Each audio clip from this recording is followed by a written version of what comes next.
It's a joke. Everything's racist. Just because somebody thinks differently than you does not make them a racist, okay? And when you continually keep calling people racist, what you're actually doing is diminishing the experiences that real people that lived through eras like that actually had. Don, you know, Black people need to hold other Black people accountable. I said this the same thing. This is the Black America's version of the Me Too movement.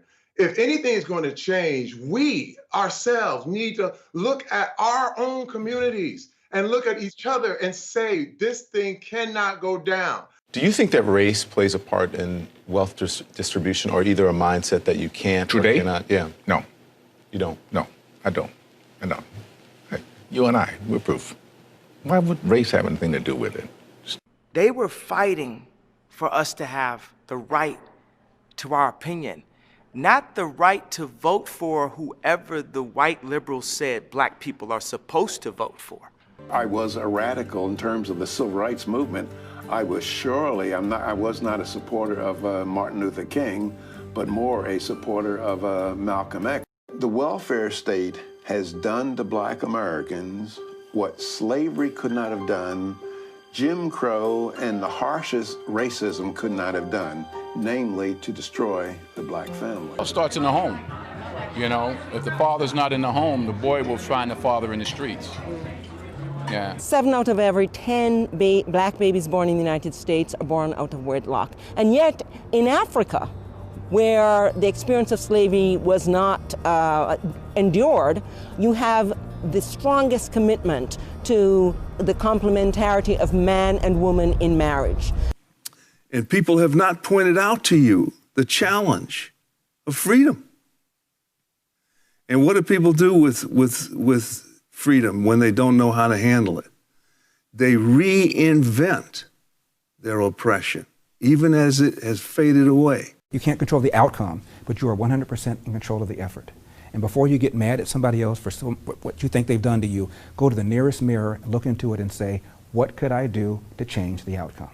And he also said, no matter how good you are, no matter how hard you work, sooner or later, bad things are going to happen. How you respond to those bad things will tell your mom and me whether or not we raised a man.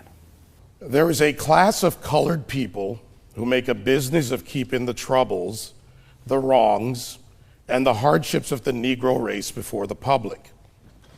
Some of these people do not want the Negro to lose his grievances because they do not want to lose their jobs. Oh, I think we're in the second or third generation where men have been pushed out of families, and the kids are responding to that, and the responses are quite negative. There are some very specific programs in retrospect that were developed that were in line to destroy with Black families.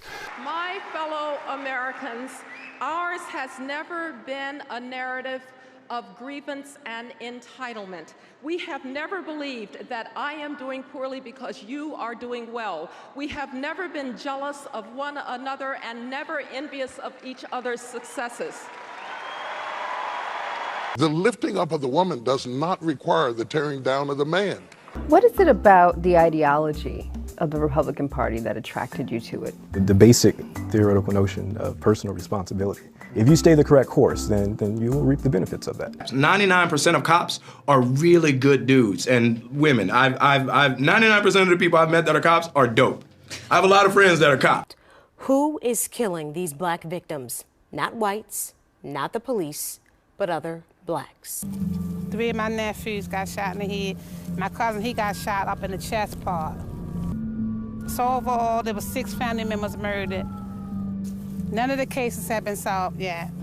Blacks are convinced that the #1 issue facing the country right now is social justice, racist white cops, discrimination, systemic racism, microaggression, whatever new word they come up with, and it's a bunch of nonsense. And we know that you're not concerned about justice, because if you was concerned about justice, you would be concerned about justice in all those other black-on-black cases that exist in Black America. So we can't say that y'all really down for justice. A lot of females, they feel like with me, I feel like a man is supposed to uphold the household. They're supposed to pay all the bills, make sure we're good. So if we want to be a stay-at-home mom, we can.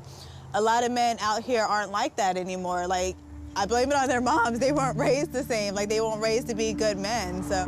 If you can put into our kids that don't have a father because of policies, the Democratic policies, don't have a way of getting a job because of Democratic policies, don't have any hope because of Democratic messaging, and all you do is put in anti-white, anti-women, anti-American, anti-family, what's going to happen when you have these kids? The mechanism. Why does the welfare state dissolve the family structure? For one thing, it makes it unnecessary for fathers to support their offspring. And in fact, it makes it counterproductive in many cases.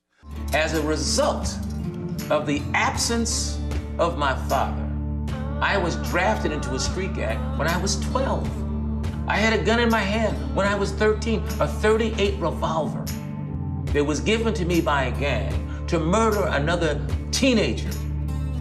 Black America is in the midst of a profound crisis of moral and cultural authority, precisely because a vision of what a family should be has been lost. And I'm gonna make a video about the NFL players saying the stupidest stuff that I've ever seen, but they're in a video saying, I'm Michael Brown, I'm Philando Castile, I'm Breonna Taylor. Are you really? Are you really?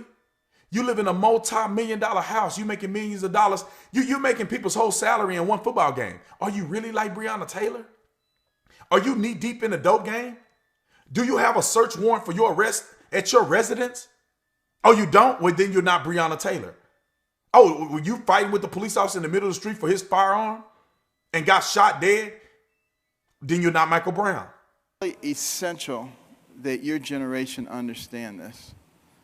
You know, my generation has failed, and we have got to change course. You know, we have a situation in this country now where we have mean, hateful people trying to drive wedges into every demographic, race, income, age, religion, gender, you name it, driving a wedge, getting people to get into their respective corners and to hate each other rather than using our collective knowledge and skills for the betterment of our country. A house divided against itself cannot stand. Jesus said it, and it was re-echoed by Abraham Lincoln, and it is absolutely true. No nation that divides itself has ever been successful, never will be successful, and it will be you and your generation that will determine the fate of our nation. I have a saying that excuses sound best to the person that's making them up. And there's plenty of black men in particular who got plenty of excuses as to why they're not involved and more, you know, around their children.